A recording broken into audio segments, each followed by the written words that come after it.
Welcome to the Plan to Eat podcast, where I interview industry experts about meal planning, food, and wellness to help you answer the question, what's for dinner?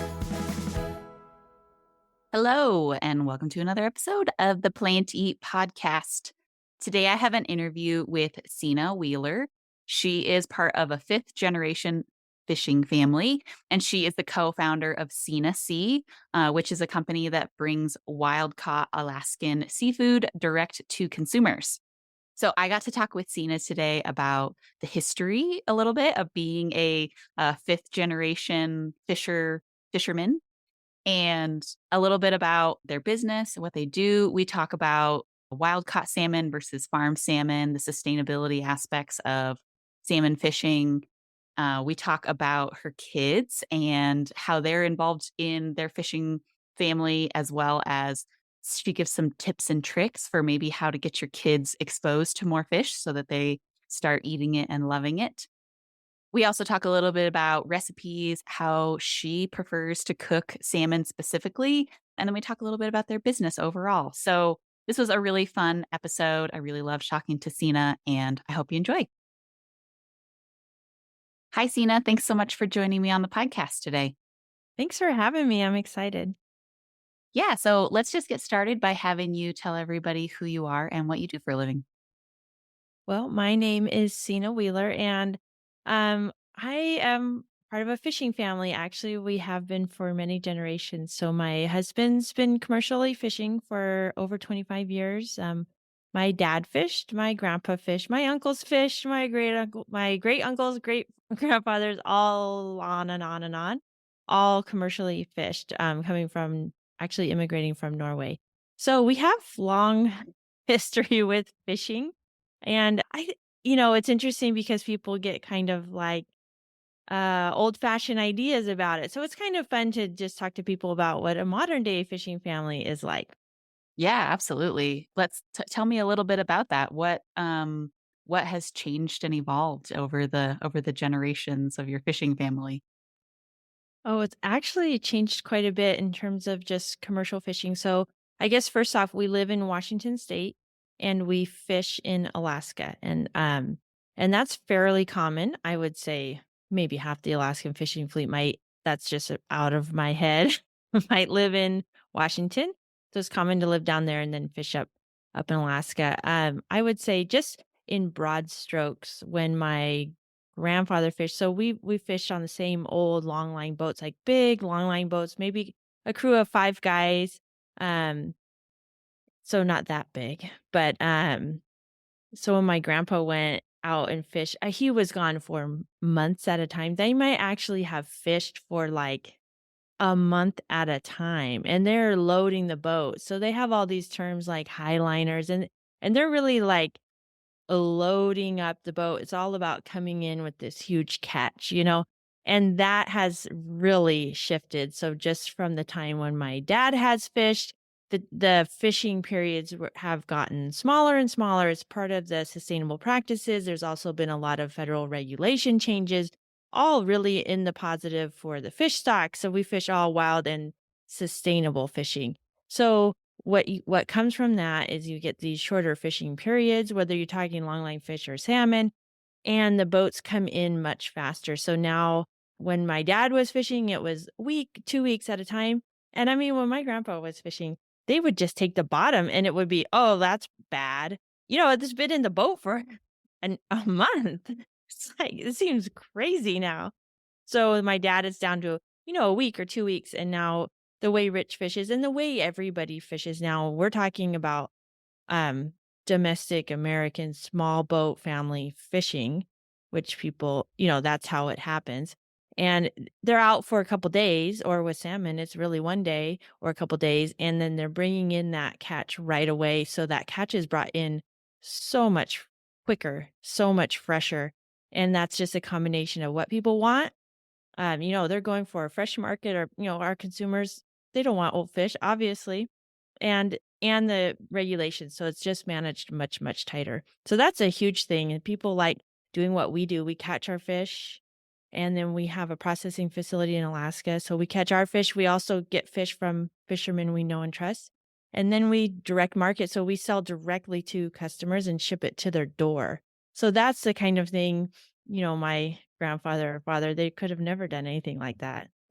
Wow, that sounds like a win-win-win-win situation, right? Like, it's better for the fish population, better Yeah. for the fishermen to not be out at sea for months at a time, and then also way better for consumers to get that fresh fish. That's really interesting because, yeah, my perception of it was that, like, oh, people go out and they're fishing for, like, 5 months, half of the year they're out fishing, so that's really neat to learn.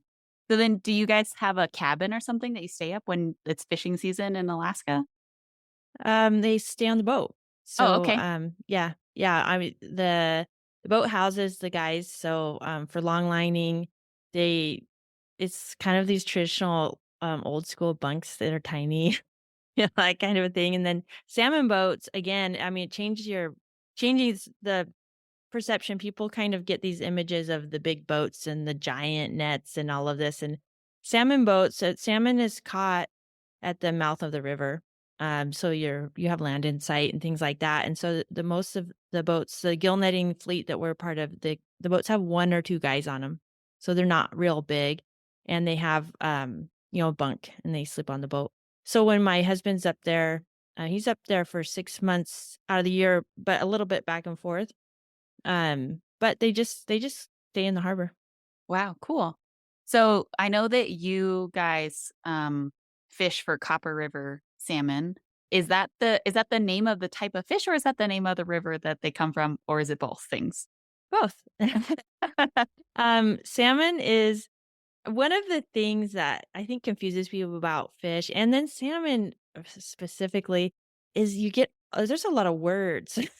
There's a Yeah. lot of names, and I throw around Copper River like Copper River salmon is the best. It is the best. I know it's the best. And then some people are like, Copper, what are you even talking about? you know, but for salmon and specifically for wild salmon, this is actually a tip off. We can talk about wild farm, but if you're looking for wild, a lot of salmon is named for the river. And the Okay. Copper River is where we catch the Copper River salmon. So it's actually for salmon, I'll probably say this wrong. It's like a subset of species. So it's actually the species is Copper River salmon, and because they spawn to the same river they were born in. And so Okay. those fish have naturally higher omega-3 content. So each fish coming from a different river is like slightly different. And if you're a salmon person, it's like wine. The Torrere, I butchered that. But the flavor profile is slightly different based on the river, and that's because it might have, different fatty acids, so they always say, like, the Copper River is very big, cold river, very rugged, and these fish have to probably pack on more omega-3s to make their journey back, and so that's one reason that they think that has the most omega-3s. And in salmon, of course, omega-3s is the fatty acids, it's the healthy fatty acids, and they taste good, so it makes it more delicious too, so that's another win-win for the Copper River. Right. I've had Copper River salmon before. I had a friend in college who spent one of his summers actually fishing for Copper River salmon, or part of the summer, I guess. Uh-huh. And then one of our local sushi places for like 1 week during the year, they get in some Copper River salmon that is so delectable. It's like butter in your mouth. It's so Oh, yeah. delicious.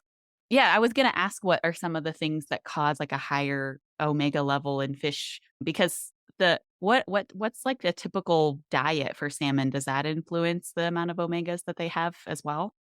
Yeah, and, after all this time, I should have a really clear diet, but what's funny is these fish are wild, they go out in the ocean, they kinda, like, eat, whatever micronutrients it is. The Cabo River sockeye has this bright red flesh, so it would be great if I was like, "Yeah, they have more shrimp in their diet," but I don't exactly know, and it's part DNA. They eat the great wild food, whatever they eat, and they come back healthy, red, with great nutrients. It's like magic. We don't even have to go out and do the input. Right, yeah. Yeah, so why don't you talk a little bit about the difference between wild caught salmon and farm salmon and, if there are benefits to both? I mean, I'm sure you're a little biased since you guys do wild salmon, but talk a little bit more about that. Yeah, I am pretty biased. But I think so the main difference, the way I think of it is, so wild, the number 1 is going to it tastes better. So it's out swimming and moving and eating a wild diet. So it has just it tastes better because it's moving. It's not in like the farm fish is in a pen. So it's kind of a CAFO situation where it's in a pen, it's not moving right. So the omega-3, omega-6 ratio is off and things like that. So the wild number 1 just is going to be firmer and the right fats, and it just tastes miles better. And then for health, it just is a very clear-cut winner on health because it's eating a natural diet, and moving and swimming and all of that. So you get the pure waters of Alaska. I know some people kind of, like, might imagine not clean waters, but we're talking about these pure rivers in Alaska and the ocean where you don't have civilization, you don't even have deforestation or mining or anything. The Copper River is very untouched. And so that affects it's just like everything affects, right? So those fish are definitely healthier and the omega-3, omega-6 is a ratio is a really big deal. Because it's one of those things you can't make yourself and you need to eat it the omega-3s and the farmed is like, okay, it has omega-3s, but the omega-6 ratio is off, so it really doesn't, metabolize the same way in your body and things like that. So if you're eating it for health reasons, wild is a clear-cut winner. And then for the fish and for sustainability, and this part gets confusing because, farm they'll put sustainable, and it's like, okay, what does that mean? To me, is very fishy, no pun intended. But the problem with farmed is they're in a closed pen or however it is, they're not getting, they're not moving around, but then they get a lot of disease. So they're in a closed situation, they get a lot of disease, fish lice and things like that. So then you get this either, I mean, there you can get this where they're giving them antibiotics in the feed kind of a thing. And then I don't know, maybe some says natural, maybe they're not, but then they're giving the other problem is all of those diseases are affecting the wild stocks. So I find it personally, and I will try not to get on a huge soapbox here, but the farm, when I hear their messaging, it's like, protect the wild stocks, eat farmed. And the reality is that a lot of the wild stocks are declining because of farmed Mm. and that it's the farmed fish in in the rivers or in the areas affecting the wild stock and the wild stocks are getting diseased and it's declining the population. So, that's I won't go unless you want me to any deeper, but that's part of the thing and not to sound like an advertisement, but we fish in Alaska. And in Alaska, one of the best things they ever did was from the beginning, they did not allow any fish farming in at all in the state of Alaska. And that is huge because these rivers are still pristine and they don't have the disease and things and the effect on the return. So at Bristol Bay, I think it was maybe 2 years ago, that's another big salmon return. It's not Copper River, it's another river, but they just had the biggest salmon return in history ever recorded of wild salmon. And so that's with no fish farming around? So it's like, we can do this. We can sustainably fish in a way that works with the ecosystem and the fish returning and all of that. Fish farming is actually harming, not sustainable fishing. So I just find that interesting and it's just worth talking about. Yeah, I'm glad that you bring up that perspective. It was either 1 year ago or 2 years ago, I went to, like, a big food event, and it was all about regenerative agriculture and sustainability, and they one of the things that really stuck out to me about farmed fish they talked about was, the waste by waste from the fish and how they keep it in, I don't know, like, a different pen, or they keep it in some sort of a vat. I don't really know where they keep it, but they were talking about, essentially those having like leakages and getting out into the ocean. And it's just the waste is so concentrated from the farms that it can really damage the ecosystem. It's different when the fish are all spread out and they're doing their own Right. thing. but when you have it so concentrated, it's almost like an oil spill kind of a thing where it's like, this Right. is totally detrimental to the population of other fish that are around, when it gets out. So, it's Yeah. very interesting. There's a lot of nuance there, I think that, isn't well known. Oh, absolutely, and it can be spun a little bit, and, this is a time to be talking about it because you can't go back, like, Norway used to be all wild salmon, and they don't have wild salmon anymore, it's all farmed, Oh, and wow. s and all farmed, and because, you could blame overfishing, but I think it's, like, that combination, right? Once you've introduced the farms, your wild stocks are going to suffer. So, it's important, I think, just to be proactive, people kind of like, "Wow, the oceans are so big," we're trying to change that kind of, "Oh, it's fine." No, this stuff really affects. Right. Are there any other ways to promote wild caught fish other than, you know, purchasing wild fish, voting with your dollars kind of a thing? I I use kind of the slogan "Eat wild to save wild," and just like you said, purchasing wild and eating wild, and at this point right now, it's more of an investment. It's going to cost you a little bit more, but it's just like it's an investment in your health, but it's also an investment in the salmon's health. And my spiel on that is just, you know, it for a wild fishing industry, we depend on those fish to return. So when the Copper River run, they're the most valuable wild salmon. Okay, so the state of Alaska, do they put mines on the Copper River? No. Is there deforestation on the Copper River? No. Why? Because that's where their most valuable salmon returns. So all the efforts are in conservation, restoration, and things like that. And when you purchase wild salmon, you are investing in that, which Right. is, the returns. And so, it on the flip side, just to be the devil's advocate, if we all said, "Okay, we care about wild salmon so much that we're not gonna buy any wild salmon, we're not gonna eat any wild salmon," um, what happens is, number 1, if we didn't go out and catch it, too many fish would actually return. The sustainable fishing is built into the ecosystem now. Too many fish would return, and they spawn and die, and then they would foul the rivers, it would go acidic, and Mm. it affects the future run, so we'd have a huge decrease. But besides that, the the industry would go, "Oh, this species is, not monetarily valuable anymore. These rivers aren't producing this valuable salmon, or we don't get paid for this salmon. It doesn't matter anymore." In our modern world, it's like it has to matter in an investment kind of a way, and it would be like, "Oh, well, yeah, I guess we'll just chop down these trees and throw up some mines." That's kind of a vulgar way of saying it, but I feel like when you're purchasing the wild salmon and saying, "Yes, I this is important and valuable," you're putting money into the whole system that supports the wild salmon, if that makes sense. Mhm.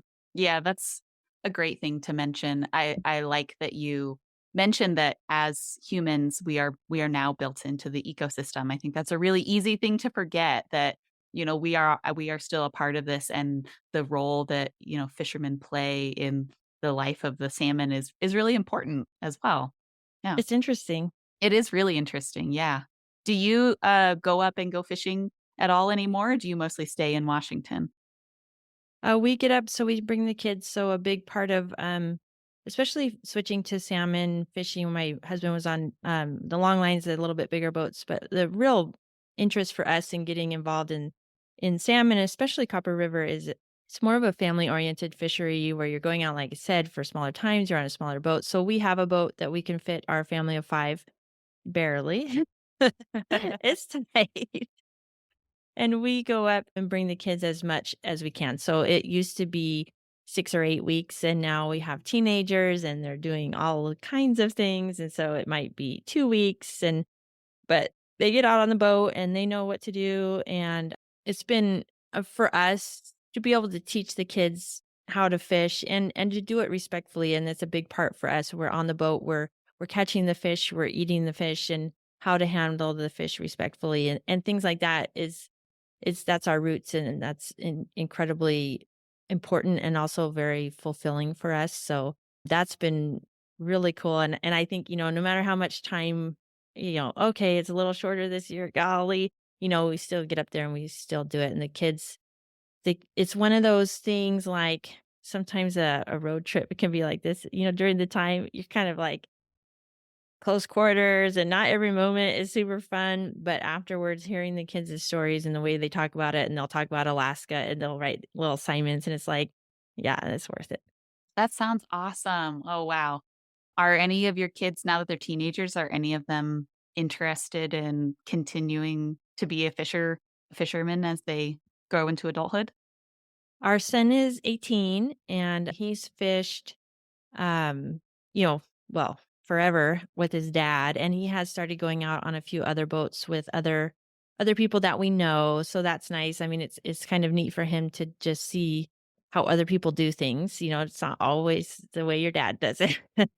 So that's been kind of fun for him, but really at this point for him, we see it as a way he'll probably put himself through college, fishing in the summers and things like that, and then we'll just see what he wants to do. So we're pretty low pressure on the whole like you must carry on the torch kind of a thing, but it's enough for us to know that he's had a hand in it, and he will always know how it's done. And I say he, but we have 2 daughters also, and they've fished and been on the boat too. Our middle daughter is I have a degree in food science and I worked in food, and so she loves the food aspect, and she said right away, she's not super into the fish and all of that. She said, "I'll be the cook." And so I said, "Alright." I mean, she was about 8, and I said, "That's fine, you gotta work on some recipes. I mean, you gotta at least be able to make some pancakes." So she right away went, "Okay, that's for me." And so she's the cook and she does really good. And our youngest, she's out there on deck. We have some moments where it's an open bow. And so you're out, you can drive from out in the bow. It's very you're in the waves and you're bouncing in the spray, and it's fast, and I look out the window and there's our youngest out there with her dad, her red hair flying, she's got this look on her face like, "Yeah." My husband goes, "Oh, I think I found my deckhand." So so we'll see, what they have in it, and I, growing up, didn't think that I would be involved in fishing this way. I got my master's in food science. I did study fish and omega-3s, but that was even on accident. It was just like, "Yeah, I know fish, I can do this." And then I didn't think I would do what I'm doing now. And so, it's funny how it creeps back on you. We'll just have to see. Yeah, that's awesome. I imagine that it's a really good introduction to working hard and, like, working together, and, I mean, like, you're even saying, your 8-year-old daughter wasn't necessarily interested in the fishing aspect, and so, she had to find a way in order to contribute on the boat. Do you find that putting your kids in those kinds of situations has affected other areas of their lives? Oh, for sure. I think for sure. It's a big attitude thing. You're on the boat. You don't get to have a temper tantrum and like storm off and slam a door. You know, we're all here and we're gonna figure it out. We're gonna go through it, not around it, kind of Yeah. a thing. And so I think that mental toughness of like, we have a job to do. One of my husband's big mottos is be a part of the solution, not the problem. So if you're just talking about the problem, then that's not helpful. What's the solution? Let's figure it out. And I think that's kind of that kind of an attitude. And then another of our kind of mottos, because there's also an aspect where um Rich is leaving and we're home too. So we have that play too. And so a lot of things at times I say when times get tough, we come together. Mm. And that's another kind of a motto, and that's kind of on the boat. Or when Rich is gone and it's like, "Hey, this is tough. We're not gonna infight. We're gonna reach out to each other and go, 'Hey, I'm struggling right now,'" instead of pulling hair or whatever.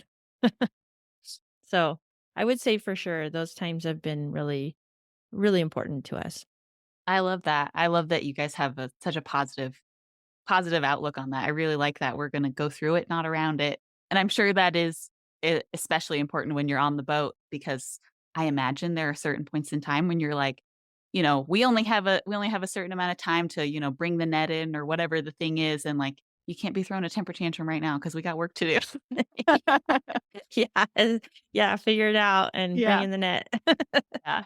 So continuing to talk about your kids, I'm assuming that your kids have probably been exposed to eating fish for their whole life.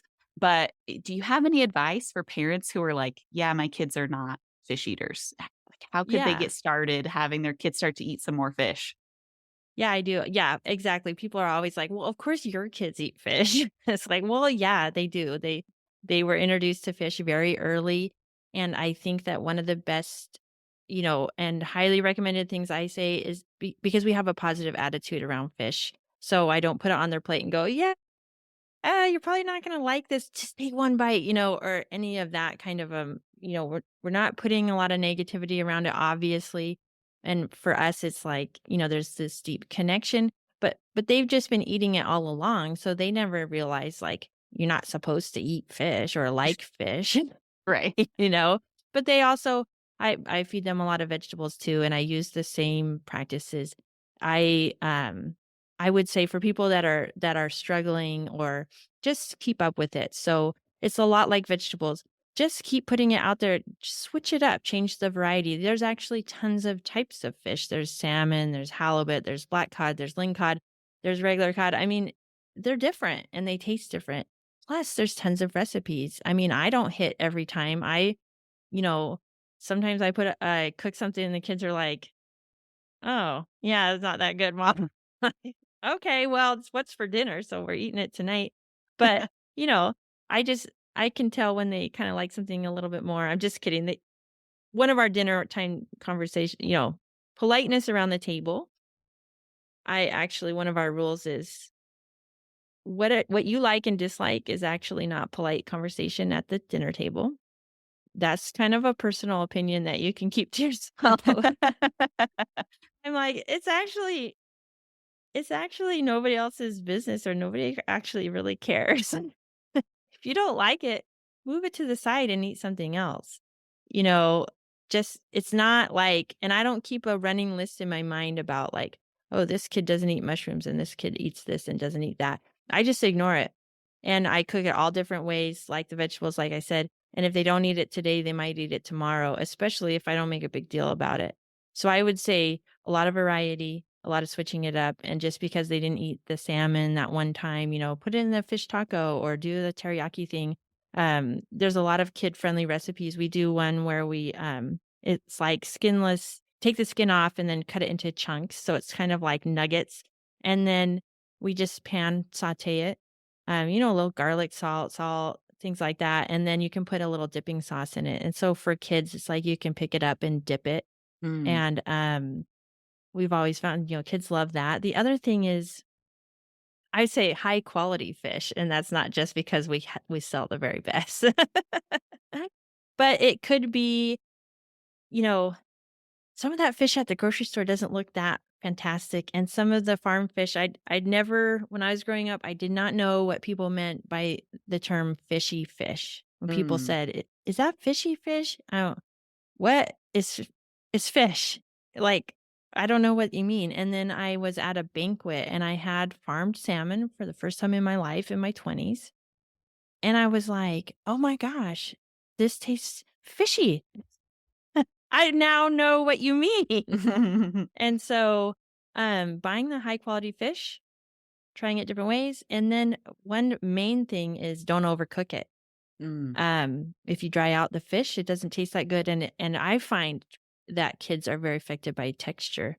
They like the moistness, so we eat a lot of I love to feed kids fish, like my friends their friends, and when people come over, we entertain quite a bit, and I love to surprise parents by giving them fish that they love, and I often cook black cod or sable fish. It has very high omega-3s, it's very healthy, but it's so moist, it's so buttery, the texture is like butter, it just melts in your mouth, and I find that kids really like that moist it's easy to eat, it does not Mm. not all dried Mhm. out.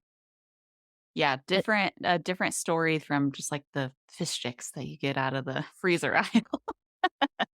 yeah, yeah, branch out. Yeah. Yeah, what's your personal favorite way to either cook fish or to eat it? Or maybe salmon specifically? Salmon specifically, so I pull out salmon, so I don't like it to sit in the refrigerator. That's the one thing that I find can kinda degrade the quality. So we all of ours is frozen. I put it in the package. We have it by portion. So I count heads, how many at dinner tonight, put it in the water and let it defrost for half hour, 45 minutes, and then pull it out, rinse it, pat it dry with a paper towel, and that's important for fish. Pat it dry, and then I salt it. Lightly, I'm not trying to, like, overdo it, but it's just like meat. That salt comes in, does a little osmosis, and does a nice little flavor thing. So that's just, like, no matter what, I start there. And then for salmon, what I'll often do is I just do a drizzle, a marinade. So I might do olive oil or maybe some butter and, a little lemon, maybe a splash of, like, I have a white balsamic vinegar I find is super good, and then I just chop up something green. Might be whatever's in the fridge, I might have, green onions or scallions or parsley or, um, something like that, and put that in a little bit of garlic. So, I mean, for fish, I think lemon, garlic, butter, or olive oil is kind of a magic combination. Um, but anywhere from there, I don't measure and I just kind of put it in and I taste it, a little salt, and I'm just really putting sort of a flavorful drizzle on, and then I might put it on the barbecue or in the oven Mm, at 350 for maybe 13 to 15 minutes. And I leave the center just a hair translucent. All of our fish is frozen, so the key on not if it's been frozen, you can eat it raw.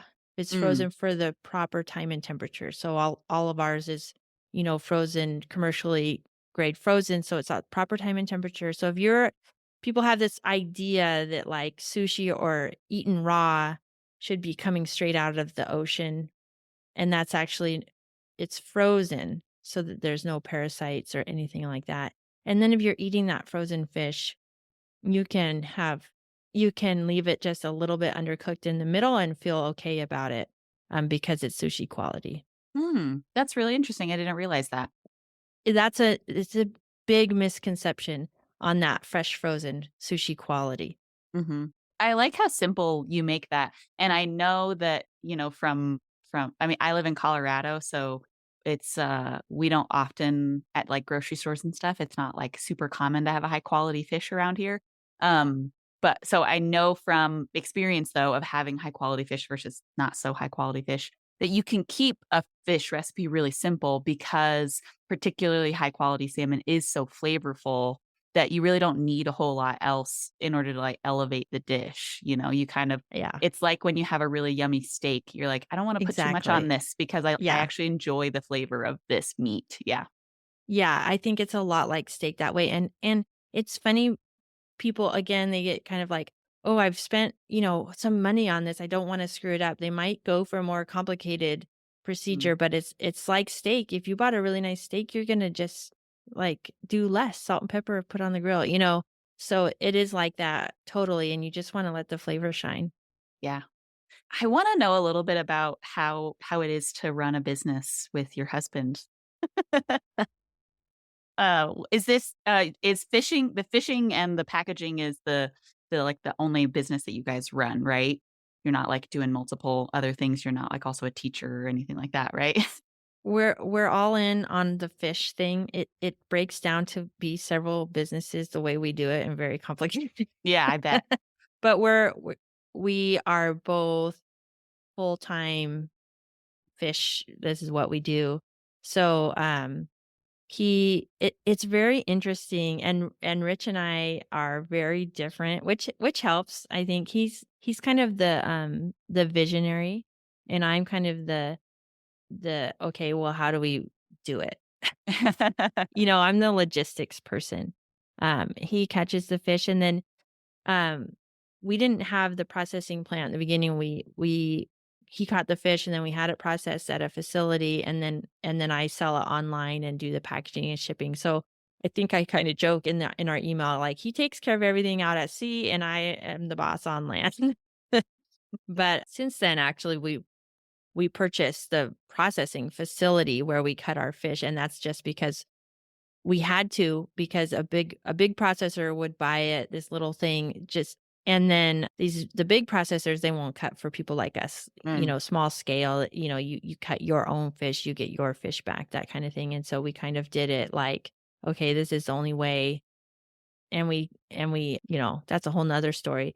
So, basically, he runs the processing facility and he fishes, and then I do the online stuff and pack it out from here.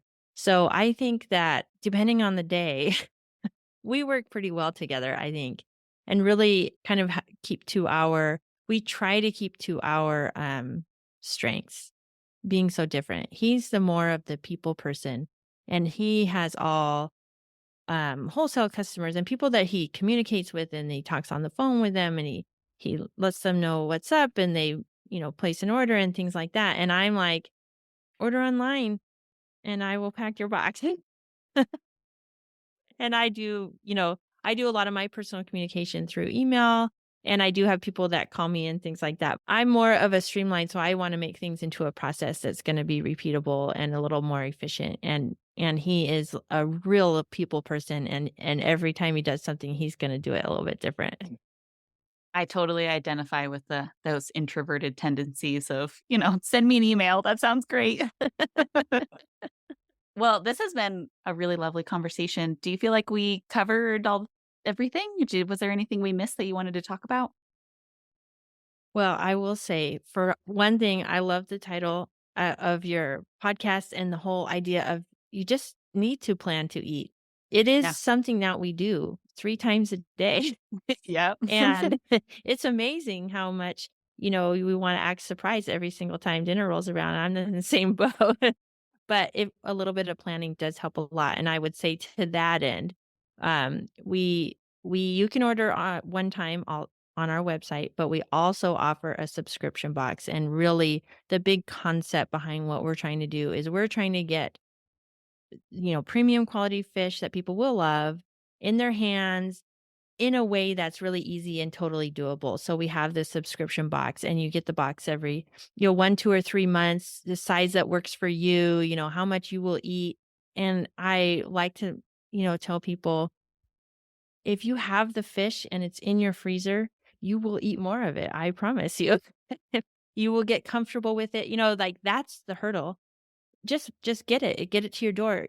You will get it and you'll go, "Oh god, what do I do?" But you'll do it, it'll be great, and then you'll repeat, and a little bit of planning there, like you're saying, it's like, you can do this, and that's a big part of what we do. And jump on our email list, because that's kind of a lot of my messaging is, "Hey, I know it's uncomfortable for people, but you can do this, you can learn to cook it, I promise, and you'll eat more if you have more." That's great. I love that message. And just to, you know, shout you out a little bit as well, you have a ton of recipes on your blog and on your website. So I'll make sure that we link directly to the recipe part of your site so that anybody can find those recipes. I saw some like really like you do some really amazing recipes on there. So good job Oh, with that. cool. Thank you, I appreciate that. Well, it's the number one question we have is, "How do I cook it?" And then people go, "No, not how do I cook it, how do you cook it?" Yeah. As, this multi-generational fishing family, so that's That's fun to do. yeah, that's great. Okay, so on that note, why don't you tell everybody what your website is, where they can find you, where they can order all that kind of stuff?